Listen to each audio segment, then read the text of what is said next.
In Greece, during the year 356 BCE, in the city of Pella in the kingdom of Macedon, the greatest commander in history was born. Alexander the Great grew up knowing he would be a leader, and was the son of King Philip II and Queen Olympia. But the teacher was much more impressive. Since he was a kid, Alexander was tutored by Aristotle.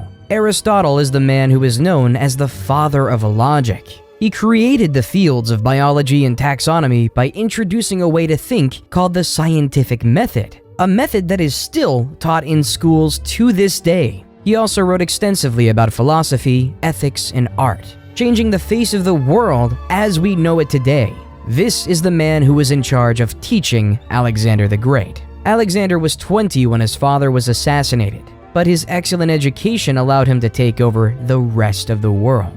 After his father died in 336 BCE, Alexander was hell-bent on keeping his family's power. So when the Greek city of Thebes decided to revolt, Alexander and his army marched 240 miles in 14 days. When Thebes refused to surrender, he razed the entire city to the ground, and 6,000 were killed, and the rest were sold into slavery. The rest of the Greek city-states recoiled in fear, allowing Alexander to do as he pleased, leaving for his new target to be Persia and the new Persian king, Darius III.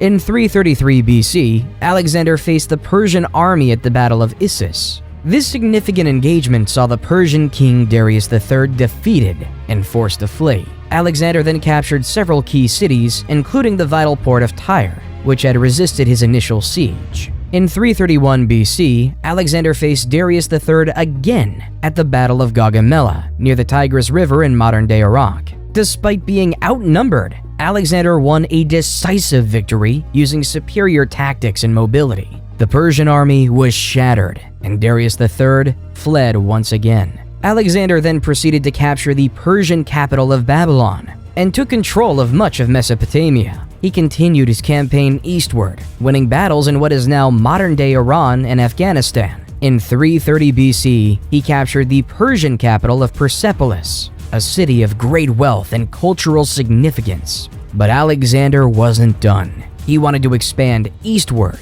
eventually crossing the Hindu Kush Mountains into India. However, his troops grew tired of the endless fighting and refused to go any further, and Alexander was forced to turn back. However, after Alexander failed in the Indian subcontinent, a powerhouse emerged in India called the Mauryan Empire. At its height, it spanned over much of India, Pakistan, Bangladesh, and Afghanistan. However, this conquering came at much of a cost for its leader Ashoka the Great. In 261 BC, after the death of his parents, Ashoka decided that his empire needed to expand. In his sights, the kingdom of Kalinga. The war was bloody, the war was fierce. Over 100,000 people died. Ashoka couldn't sleep with himself. He didn't know how to deal with his actions that resulted in so much death. So he turned to the teaching of the Buddha. Under Ashoka's rule, the Mauryan Empire became known for supporting Buddhist teachings and promoting nonviolence. Ashoka issued a series of edicts inscribed on rocks and pillars throughout the empire that promoted principles such as kindness, respect for all religions, and the abolition of slavery. Certain traits were not shared in the West by Alexander.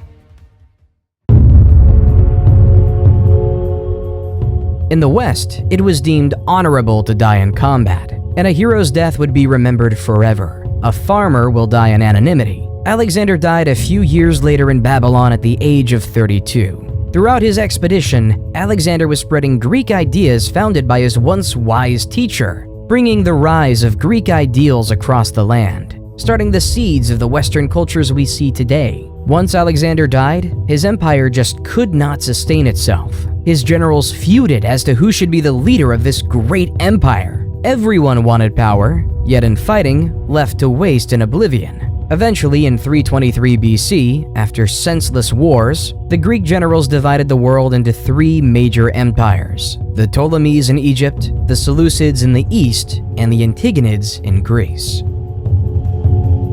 Ptolemies, one of Alexander's generals, led Egypt into a period of prosperity. Inspiration by his former leader, Ptolemies built the Library of Alexandria, a hub for an intellectual scholarship Intellectuals from all over will come to the library to exchange ideas and thoughts throughout the world, leaving us to have great philosophers like Plato and Aristotle to be the backbone of our culture.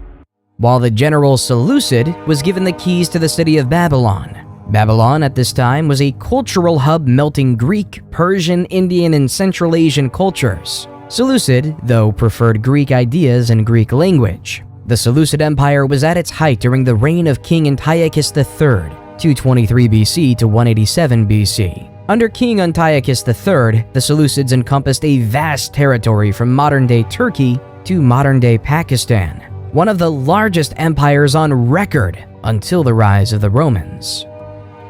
While the Antigonids did not have nearly as much success. By the time Antigonids I took power, the Greeks were just a shell of what they once were. The age of the Greeks was behind us. The Ptolemies, the Seleucids, and the Antigonids went astray from the Roman Empire. However, for Rome to rise, it had to face a powerful foe, Carthage. Both Rome and Carthage had a desire for the same city-state, Messina, on the island of Sicily. This would give either civilization a foothold to grab power in the Mediterranean. The First Punic War was upon us, and after 20 years of fighting, in the year 241 BCE, and the defeat of Carthage, the Treaty of Lutatius was signed. The peace, though, was short-lived. In 218 BCE, the Second Punic Wars began when the Carthaginian general Hannibal invaded Italy with his army, including elephants, to conquer Rome. Hannibal won several early battles, including the Battle of Cannae in 216 BCE. Still, he was ultimately defeated by the Roman general Scipio Africanus at the Battle of Zama in 202 BCE. The war resulted in the complete defeat of Carthage, which was forced to cede its territories to Rome, and the end of the Carthaginian Empire. There was no doubt in the world anymore that it was time for the Romans to take charge in the West.